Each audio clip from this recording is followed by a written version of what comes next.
జూబ్లీహిల్స్లో జరుగుతున్నటువంటి ఉప ఎన్నికల్లో కాంగ్రెస్ పార్టీ విజయం ఖాయం, మంచి మెజార్టీతో గెలవబోతా ఉన్నాం. ఇది తెలిసి బీఆర్ఎస్ పార్టీ నాయకులు, కేటీఆర్ కావచ్చు, బీఆర్ఎస్ ఇతర నాయకులు కావచ్చు, ఏ విధంగా కాంగ్రెస్ పార్టీ ప్రతిష్టను, నాయకుల ప్రతిష్ట దిగజార్చాలని ఒక ప్రయత్నంలో భాగంగా బట్టగాల్సి వేసినట్టుగా ఆరోపణ చేసే కార్యక్రమం చేస్తూ ఉన్నారు. అట్లాగే బాకీ కార్డ్ అని టీవీలు పెట్టి గల్లీలలో చూపించే ప్రయత్నం చేస్తూ ఉన్నారు. మీ బాకీ కార్డు 2500 రూపాయలు పెన్షన్ ఎక్కడ పోయింది, తులం బంగారం ఎక్కడ పోయింది అని చూపిస్తూ ఉన్నారు. నేను కేటీఆర్ను సూటిగా సవాల్ విసురుతా ఉన్నా. ఎవరు ఎవరికి బాకీ పడ్డరు లెక్క చూస్తే, ఎందుకంటే మీరు చెప్పిందేదో ప్రజలు నమ్ముతారనుకుంటున్నారు. మీరు పెయిడ్ డబ్బులు ఇచ్చి సోషల్ మీడియాలో అడ్డగోలు రాయించేటువంటి అబద్ధాన్ని నమ్ముతారని మీరు అనుకుంటా ఉన్నారు. ఎవరు ఎవరికి బాకీ పడ్డరు ఒక లెక్క నా ప్రశ్నకు సమాధానం చెప్పు. ఈ రోజున కాంగ్రెస్ ప్రభుత్వము గడిచిన 2 సంవత్సరాల కాలంలో ప్రధానంగా చెప్పినటువంటి అంశాలని అమలు చేస్తూ ఉన్నాం. సరే, అది ఫ్రీ బస్ అయినా, రేషన్ కార్డులు అయినా, అట్లాగే ఆర్టీసీ బస్సు కావచ్చు, గ్యాస్ సిలిండర్ కావచ్చు, 500 కరెంటు కావచ్చు, చేస్తూ ఉన్నాం.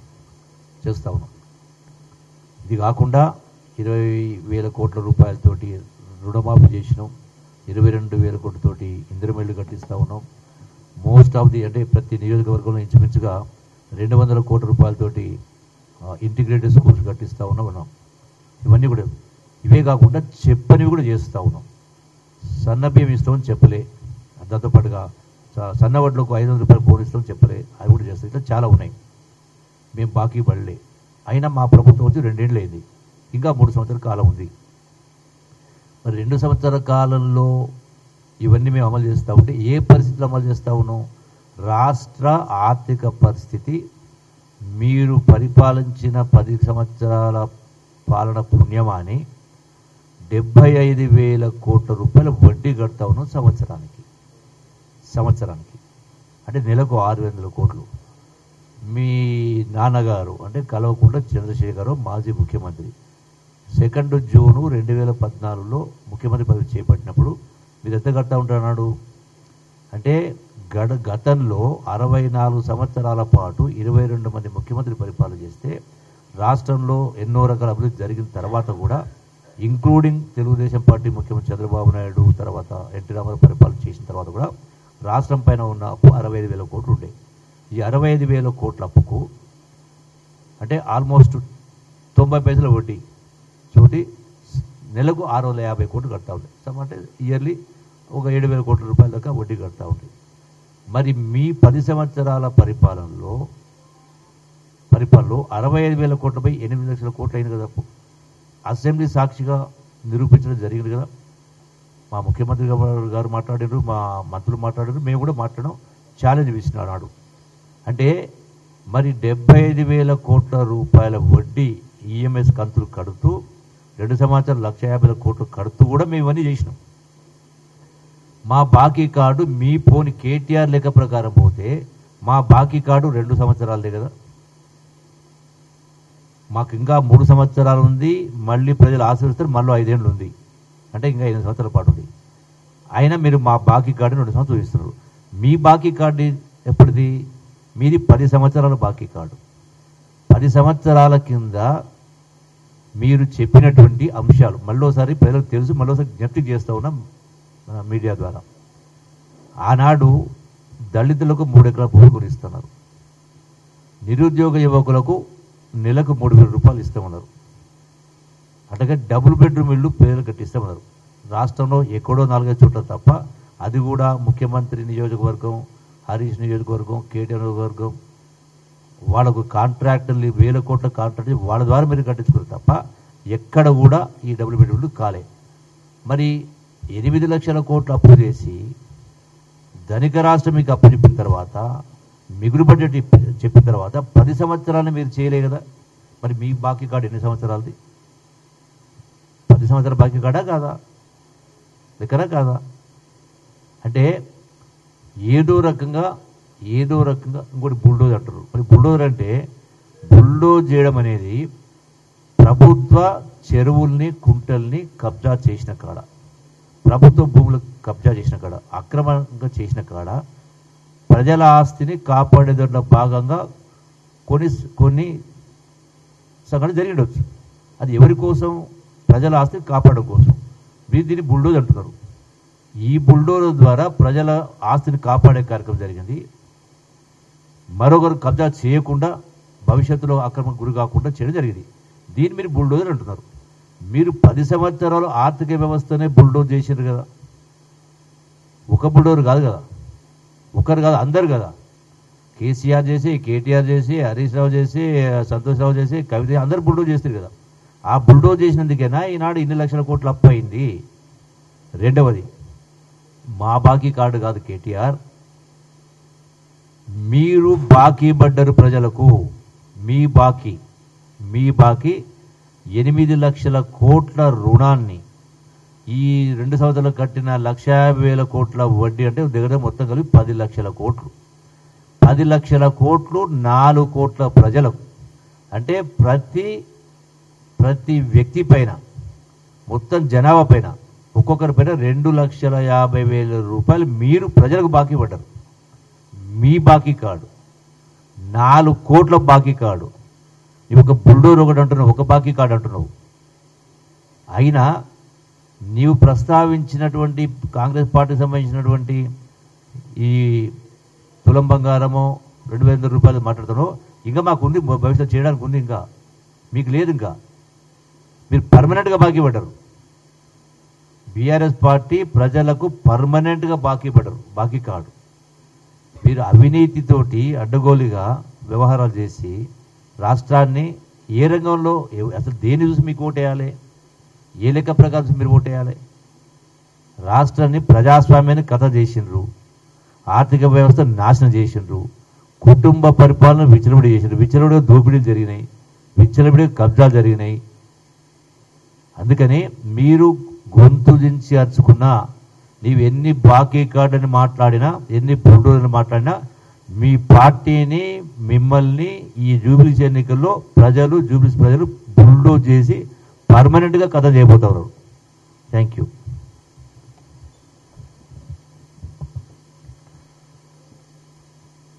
11వ తారీఖు నాడు జరగనున్నటువంటి జూబ్లీహిల్స్ ఉప ఎన్నికల్లో కాంగ్రెస్ పార్టీ పెద్ద మెజార్టీతో గెలవబోతా ఉంది.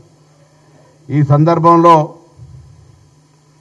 అక్కడి నుంచి ప్రాతినిధ్యం వహిస్తున్నటువంటి పార్లమెంటు సభ్యుడు, కేంద్ర మంత్రి కిషన్ రెడ్డి గారికి ఒక ఛాలెంజ్ చేస్తూ ఉన్నాం. తనను పార్లమెంటు సభ్యుడిగా గెలిపించడానికి ఉపయోగపడ్డటువంటి బీఆర్ఎస్ పార్టీకి, టీఆర్ఎస్ పార్టీకి, కేసీఆర్ గారికి గురుదక్షిణ కింద ఈ ఉప ఎన్నికల్లో వాళ్ళ అభ్యర్థిని బలిస్తా ఉన్నాడు. ఎందుకంటే ఈయన 2019 నుంచి సికింద్రాబాద్ పార్లమెంటు సభ్యుడు, కేంద్ర హోంశాఖ సహాయ మంత్రులు, టూరిజం శాఖ మంత్రి, ప్రస్తుతం బొగ్గు గనుల శాఖ మంత్రి. జూబ్లీహిల్స్ నియోజకవర్గం సికింద్రాబాద్ పార్లమెంట్లో అంతర్భాగం. ఒకసారి ఓట్ల సరళి చూసుకున్నట్టయితే 2018 శాసనసభ ఎన్నికల్లో కాంగ్రెస్ పార్టీకి 52,975 ఓట్లు వస్తే టీఆర్ఎస్ పార్టీ 68,979 తోటి గెలిచింది. ఆనాడు బీజేపీకి 8,517 ఓట్లు వచ్చినాయి. 2023 శాసనసభ ఎన్నికల్లో కాంగ్రెస్ పార్టీకి 64,212 ఓట్లు వస్తే టీఆర్ఎస్ పార్టీకి 80,549 ఓట్లు వచ్చినాయి. బీజేపీకి 25,866 ఓట్లు వచ్చినాయి. ఇక్కడ తేడాను గమనించినట్టయితే 2023 శాసనసభ ఎన్నికల్లో బీఆర్ఎస్ పార్టీకి 80,549 వచ్చి బీజేపీకి 25,000 వస్తే మళ్ళీ పార్లమెంట్ ఎన్నికలు వచ్చేటప్పటికి 6 నెలల 3 నెలల గ్యాప్లోనే అదే శాసనసభ నియోజకవర్గానికి లెక్క తీసుకున్నట్టయితే భారతీయ జనతా పార్టీకి 64,000 వచ్చినాయి. 25,000 నుంచి 64,000కు పెరిగింది. టీఆర్ఎస్ పార్టీకి సంబంధించి 80,000 ఓట్లు వచ్చినాయి 2023 శాసనసభలో. వాళ్ళ అభ్యర్థి గెలిచినాడు. కానీ పార్లమెంటుకి వచ్చేటప్పటికీ వాళ్ళకు ఓన్లీ 18,000 ఓట్లు వచ్చినాయి. అంటే ఉల్టా పల్టా కుండ మార్పిడి, ఓటు మార్పిడి లాగా ఇది ఆనాడు ఎవిడెన్స్డ్. ఇది తెలంగాణ కోసమో నేను మాట్లాడుతుంది కాదు, ఎన్నికల సంఘం యొక్క డాక్యుమెంట్ ప్రకారంగా ఎన్నికల ఫలితాలను ఓటర్ వెబ్సైట్లో చూసిన ప్రకారంగా మీకు స్పష్టమైనటువంటి కనబడుతూ ఉంది. 2023 అసెంబ్లీ ఎన్నికల్లో 80,000 సాధించిన టీఆర్ఎస్ పార్టీ పార్లమెంట్ ఎన్నికల్లో 18,000 ఎట్లయితుంది? 25,000 సంపాదించినటువంటి బీజేపీ పార్టీ 64,000 ఎట్లా పెరుగుతుందో ఒకసారి ఆలోచన చేయండి. ఇది కంప్లీట్గా మ్యాచ్ ఫిక్సింగ్. అందుకే ఇప్పుడు నేను ఎందుకు ఛాలెంజ్ చేస్తా ఉన్నా, లోక్సభ నియోజకవర్గ పార్లమెంటు సభ్యులు మీరు, ఈ జూబ్లీ హిల్స్ అందులో అంతర్భాగము. మీరు ఎన్నికలకు సంబంధించిన నిర్వహణ చేస్తున్న తీరు, మీరు ఎన్నికల్లో అభ్యర్థులకు సంబంధించిన అంశం మీద భారతీయ జనతా పార్టీ వైఖరి అన్నిటినీ అన్ని కోణాల నుంచి పరిశీలించిన తర్వాత చూస్తే మీ పార్టీలో ఉన్నటువంటి రాజాసింగ్ లాంటి వాళ్ళు మాట్లాడినటువంటి పరిస్థితులను అంచనా వేసుకుంటే స్పష్టంగా 2023 శాసనసభ ఎన్నికల్లో మీకు సాధించిన ఓట్ల కంటే ఇవాళ కేంద్రంలో అధికారం నుండి 12 సంవత్సరాల నుంచి మీరు తెలంగాణకి ఏం తెలియని అంశం తెలిసి ఈ పరిస్థితి ఉత్పన్నమైంది. ఇవాళ 2024లో మీ గెలుపుకు సహకరించినాడు కాబట్టి ఇవాళ మీరు ఆ శాసన సీట్లల్లో వాళ్లకు టీఆర్ఎస్కు లోపాయకారిగా సపోర్ట్ చేస్తూ ఉన్నారు అనే మాట మాట్లాడుతున్నాను. కేటీఆర్ గారు తానా అంటే కిషన్ రెడ్డి తందానా అంటాడు, కిషన్ రెడ్డి తానా అంటే కేటీఆర్ తందానా అంటాడు. ఇద్దరి మూస పోసినట్టే ఇద్దరు ఒకరికొకరు కూడా బలుకున్నట్టు మాట్లాడుతూ ఉన్నారు. ఇది ప్రజలు గమనించాలి. అటేసిన ఓటు ఇటే, ఓటు ఇటేసిన అటే. ఈ సందర్భంలో సరే రాజకీయాలు నడుస్తూ ఉంటాయి, మేము కూడా మాట్లాడుతున్నాం, వాళ్ళు మాట్లాడుతున్నారు. ఒకటే ఒక ఛాలెంజ్ కిషన్ రెడ్డి గారు, పోయినసారి 25,000 వచ్చినాయి, ఈసారి ఆ నోట్లు తెచ్చుకోగలుగుతావా? లేకపోతే దేన్ని ఛాలెంజ్ చేస్తాం. ఓటు కూడా 6% వస్తే పోల్లా డిపాజిట్ వస్తుంది. మీకు ఆ విశ్వాసం ఉందా? స్థానిక ఎంపీవి కదా, ఎంపీగా ప్రాతినిధ్యం వహిస్తున్నావు, కేంద్ర మంత్రివి కదా, డిపాజిట్ వస్తుందా? మేమైతే మాకున్న అంచనాల ప్రకారంగా 3 అంకెలంటే 10,000 కంటే కూడా ఓటు దాటే ప్రశ్న లేదు. ముందు నుంచి చెప్తా ఉన్నాం. Bharatiya Janata party Jubilee hills నియోజకవర్గంలో 10,000 ఓట్ల కంటే ఎక్కువ రావు. కిషన్ రెడ్డి గారు, మీరు చేసిన నిర్వాహకం, మీరు టీఆర్ఎస్ పార్టీని మొత్తం మీ వ్యవస్థను అప్పచెప్పినటువంటి పరిస్థితులల్లా నేను భారతీయ జనతా పార్టీ నాయకత్వాన్ని కోరుతున్నా. చూడండి, మీ నాయకులు ఏ విధంగా టీఆర్ఎస్ తోటి లోపాయకారిక ఒప్పందం చేసుకుంటా ఉన్నారో ఆలోచన చేయండి.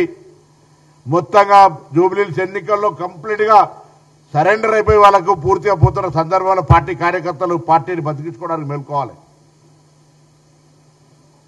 పార్టీని నమ్ముకొని కష్టపడుతున్న కార్యకర్తలను ఏ విధంగా సమాధి చేస్తా ఉన్నారో చూడండి. అలా అందుకే దయచేసి కేంద్ర మంత్రిగా గతంలో కేసీఆర్ ప్రతిపాదన మేరకు తెలంగాణ రాష్ట్ర బీజేపీ అధ్యక్షుడిగా బాధ్యతలు నిర్వహించినటువంటి కిషన్ రెడ్డి గారు, కేసీఆర్ గారికి రక్షణ కవచంగా ఉండేటువంటి కిషన్ రెడ్డి గారు, పార్లమెంటు సభ్యుడిగా గెలవడానికి పూర్తి సహకారం తీసుకున్నటువంటి కిషన్ రెడ్డి గారు ఈ జూబ్లీ హిల్స్ ఉప ఎన్నికల్లో టీఆర్ఎస్కు మద్దతునిచ్చేటువంటి కార్యక్రమాన్ని కొనసాగిస్తున్న విషయాన్ని జూబ్లీ హిల్స్ ప్రజలు, తెలంగాణ ప్రజలు, భారతీయ జనతా పార్టీ కార్యకర్తలు, టీఆర్ఎస్ పార్టీలో బీజేపీ భావజాలానికి వ్యతిరేకంగా ఉన్నటువంటి వ్యక్తులు, ఇదంతా కూడా కవిత గారు చాలా సందర్భాలు ఎప్పుడో విలీనం చేస్తే ప్రతిపాదన ఉందని మేము కాదు. సో ఇవన్నిటి దృష్ట్యా కంటోన్మెంట్ ఉప ఎన్నికల్లో ఏ విధంగానైతే ఉప ఎన్నికల్లో కాంగ్రెస్ గెలిపించుకున్నారో జూబ్లీ హిల్స్ ఎన్నికల్లో కూడా ప్రజలు వీళ్ళ యొక్క వైఖరిని గమనించి అభివృద్ధిని ఆకాంక్షించి కాంగ్రెస్ పార్టీని గెలిపేయాలని కోరుతా ఉన్నాం.